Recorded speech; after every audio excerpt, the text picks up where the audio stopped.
Hey what's up buddies. तो यार आज की मूवी का नाम है किलर बुक क्लब। कहानी के शुरुआती पे एक लड़की अपने माँ के ऊपर पेट्रोल डालकर उसे जिंदा जला देती है। ऐसा उसने क्यों किया आइए जानते हैं। अब 6 साल बीत जाता है। इधर हम कॉलेज पे 8 स्टूडेंट्स को देखते हैं। एंजेला, सारा, नैंडो, एंजेला का बॉयफ्रेंड, रियो, कोल्डो, एवा, वर्जीनिया, सेबास। ये सारे लोग एक रूम पर बैठकर नॉवेल्स पढ़ रहे होते हैं और उसके बारे में डिस्कस कर रहे होते हैं क्या गलत है और क्या सही। आज की उनकी बुक थी किलर काउंसिल, जो कि एक काफ़ी डरावनी किताब थी। बातचीत के दौरान सेबास और नैंडो के बीच बहस हो जाती है। नैंडो वहाँ से उठकर चला जाता है और एंजेला से कहता है तुम सेबास से दूर रहो, वो एक नंबर का घटिया इंसान है। हॉस्टल जाते टाइम एंजेला सेबास से नैंडो के बर्ताव के बारे में माफ़ी मांगती है।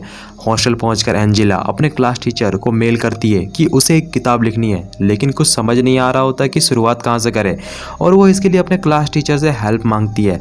अगले दिन क्लास पे प्रोफेसर सभी से कहते हैं कि तुम सारे लोग एक नंबर के निकम्मे हो। मैंने तुमको हॉरर स्टोरी खुद से लिखने को बोला तो इंटरनेट से छाप दिया। अगर तुम्हें एक अच्छा राइटर बनना है तो अपनी कहानी पे रियलिटी लाओ, खुद से कहानी लिखो। क्लास खत्म होने के बाद प्रोफेसर एंजेला से कहता है कल तुमने मुझे मेल भेजा था कि तुम्हें कहानी लिखने पे मदद चाहिए। प्रोफेसर एंजेला को अपनी ऑफिस ले जाता है और अंदर से गेट को लॉक कर देता है। एंजेला उतना ध्यान नहीं देती।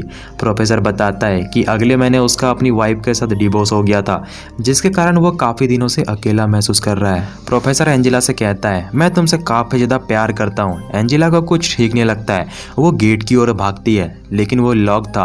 प्रोफेसर उसके साथ ज़बरदस्ती करने की कोशिश करने लगता है। एंजेला उसके दोनों अंडों को फोड़ देती है। प्रोफेसर गेट खोल देता है और एंजेला से कहता है अगर इसके बारे में बाहर तुमने किसी को कुछ भी बताया तो मैं तुम्हारा कैरियर बर्बाद कर दूंगा। हॉस्टल पहुंचकर एंजेला प्रोफेसर के बारे में सारे अपने दोस्तों को बता देती है और वो सारे लोग मिलकर प्लान करते हैं कि वो प्रोफेसर को सबक सिखाएंगे। सभी लोग क्लाउन की मास्क पहन लेते हैं। एवा प्रोफेसर के ऑफिस घुस जाती है। डर के मारे प्रोफेसर वहां से भागने लगता है। रास्ते पे सेबास हथौड़े से प्रोफेसर के सिर पे मारता है। बिना रुके प्रोफेसर आगे बढ़ते रहता है। तभी उसके सामने एंजेला आ जाती है। प्रोफेसर का पैर फिसल जाता है और वो सीधा नीचे लगे रॉड पे आकर गिरता है और उसकी वहीं मौत हो जाती है। सभी को लगता है एंजेला ने ही प्रोफेसर को मारा है। एंजेला कहती है उसने प्रोफेसर को हाथ तक नहीं लगाया, हमें पुलिस को बुलाना चाहिए। कॉल्डो कहता है अगर हमने पुलिस को बुलाया तो हम सभी जेल पे चले जाएंगे। सारे लोग मिलकर डिसाइड करते हैं और एक दूसरे को प्रॉमिस करते हैं कि यहाँ पे जो कुछ भी हुआ है वो हम किसी को भी नहीं बताएंगे, और वो अपने मास्क को वहीं पर जला देते हैं। अगले दिन जब पुलिस वहाँ इन्वेस्टिगेशन करती है, उन्हें प्रोफेसर की मौत एक सुसाइड लगती है क्योंकि उसने देर रात तक दारू पी रखी थी। अब सारे लोगों को लगता है कि वो बच गए हैं। तभी इनके मोबाइल पे एक नॉवेल्स का मैसेज आता है जिस पे लिखा हुआ था the death of professor chapter 1। सभी लोग एक दूसरे के ऊपर शक करने लगते हैं क्योंकि प्रोफेसर की मौत की जानकारी सिर्फ उन्हीं लोगों को है। सारे लोग परेशान हो जाते हैं। मोबाइल पे एक और मैसेज आता है हर चैप्टर के साथ एक किलर की मौत, खून का बदला खून। कुछ दिनों बाद एक और मैसेज आता है चैप्टर 2 क्लाउन ने वर्जीनिया को मार दिया, जिस पे लिखा हुआ था वो काफ़ी घबराई हुई थी। डर के मारे वो अपने घर जाना चाहती थी। रात पे अकेले वो बस स्टॉप पे मौजूद थी और यही टाइम था उसकी हथौड़ियाँ बाहर निकालने का। वो लड़की भागकर एक पुराने हवेली पे पहुंची। उसे लगा वो बच जाएगी, लेकिन क्लाउन ने उसे मार दिया। सेबास और एंजेला उसके रूम पे चेक करने के लिए जाते हैं। वो रूम पे नहीं थी। कहानी के अकॉर्डिंग वो उस हवेली पे पहुंच जाते हैं। वर्जीनिया तो वहाँ नहीं थी, लेकिन दीवार पे लिखा हुआ था टू बी कंटिन्यूड। तभी वहाँ एवा आकर कहती है मैं पता कर सकती हूँ कि ये क्लाउन कौन है। एवा बताती है हो ना हो किसी ने हमें उस रात प्रोफेसर के साथ देखा होगा और वो अब पक्का हमारे ही कॉलेज पे पढ़ता है और वो अब हमारे साथ गेम खेल रहा है। उन्हें वहाँ नैंडो नहीं दिखता। एवा कहती है कहीं वही तो क्लाउन नहीं है। एंजेला कॉफ़ी पीने के लिए जाती है। तभी क्लाउन का मैसेज आता है मैं तुम्हें देख रहा हूँ। एंजेला इधर उधर देखने लगती है। एंजेला अपना मिडिल फिंगर दिखाकर कहती है अब बताओ मैं क्या कर रही हूँ। क्लाउन एंजेला के ऊपर अटैक कर देता है। वो भागती है। तभी उसके सामने नैंडो आ जाता है और उसके हाथ पे क्लाउन वाला मास्क भी मौजूद था। नैंडो कहता है यह मास्क मुझे गिरा हुआ मिला। सभी लोगों को लगने लगता है कि नैंडो ही किलर है। सभी लोग उसे वहाँ से जाने के लिए कहते हैं। रियो, कोल्डो, सारा उस क्लब पे पहुँच जाते हैं जहाँ नैंडो काम करता है, जहाँ नैंडो और रॉय पे थोड़ी बहस हो जाती है। सिगरेट पीने के लिए रॉय जब क्लब से बाहर निकलता है तो वहाँ क्लाउन आ जाता है। रॉय उसे मारता है और उसका मास्क उतार देता है। वो उसे पहचान लेता है, लेकिन क्लाउन उसके पेट पे हथौड़ा मारकर उसकी अतड़ियाँ बाहर निकाल देता है। सभी के मोबाइल पे मैसेज आता है चैप्टर 3। सभी को मालूम पड़ जाता है कि रॉय मारा जा चुका है और उसे पुराने हॉस्टल के स्विमिंग पूल पे दफना दिया गया है। सभी लोग जब वहां जाकर चेक करते हैं, वहां खून से लिखा हुआ था टू बी कंटिन्यूड।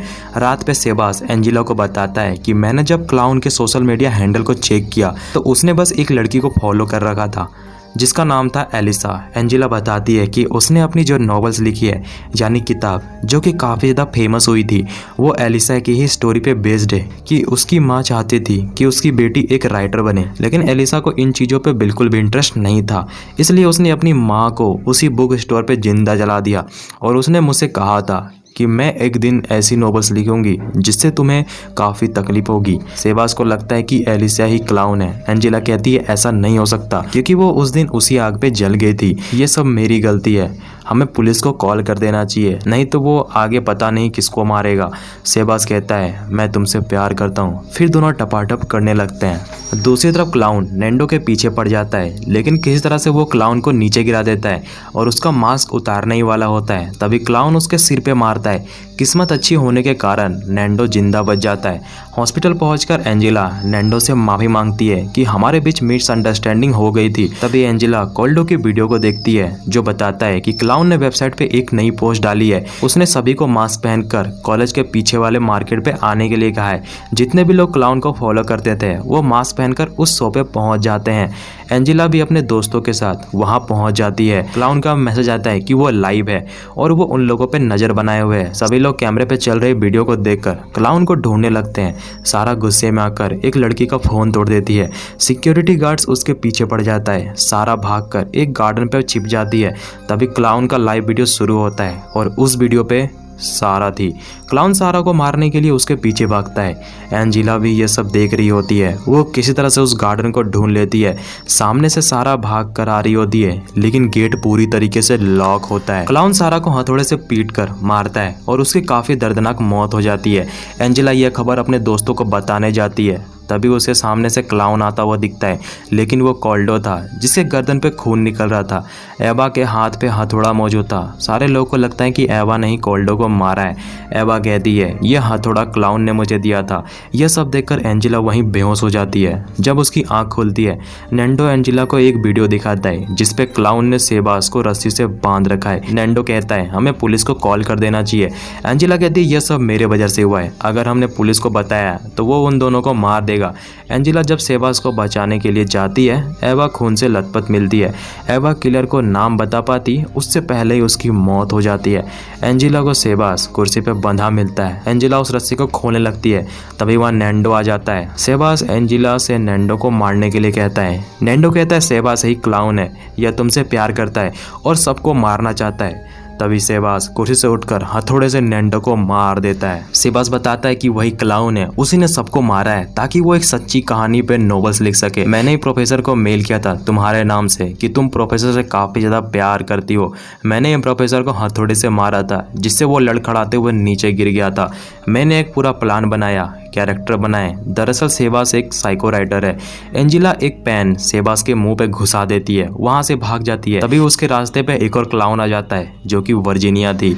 वो बताती है कि उसका नाम वर्जीनिया नहीं एलिसा है और ये वही लड़की है जिसने अपनी माँ को मारा था, यानी उस दिन एलिसा जिंदा बच गई थी। यह बताती है कि सेबास उसका बॉयफ्रेंड है। प्लान बनाया था कि वो एक कैरेक्टर बनाएंगे जिसपे एक लड़की अपने सारे दोस्तों को मारती है और उस पे एक किताब लिखी जाएगी। बाद में चलकर उस पे एक मूवी बनेगी और वो अमीर हो जाएंगे। तभी सेबास वहाँ पे आ जाता है। वो दोनों एंजेला को मारने के लिए आगे बढ़ता है। तभी पीछे से नैंडो सेबास को नीचे धक्का दे देता है और उसका मुंह रोड पे घुस जाने के कारण उसकी वहीं पे मौत हो जाती है। एंजेला वहाँ से भागकर एक केमिकल लैब पे घुस जाती है जहाँ वो वर्जीनिया के लिए ट्रैप लगाती है और वो उस जगह पे पहुँचती है।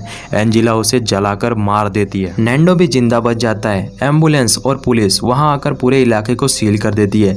1 साल बीत जाता है। कॉलेज पे वही नॉवेल्स वाली बात चल रही थी। एंजेला दोस्तों को बाय बोलकर अपने घर की ओर जाने लगती है।